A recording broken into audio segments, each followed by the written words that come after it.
नमस्कार.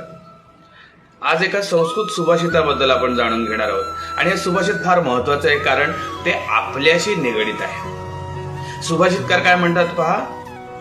दुर्लभम त्रयमेवैतद्देवानुग्रह हेतुकम मनुष्यत्वम मुमुक्षत्वम महापुरुष संश्रयः. म्हणजेच आपण ज्या मनुष्य योनीमध्ये जन्माला आलो आहोत तो मनुष्य जन्म,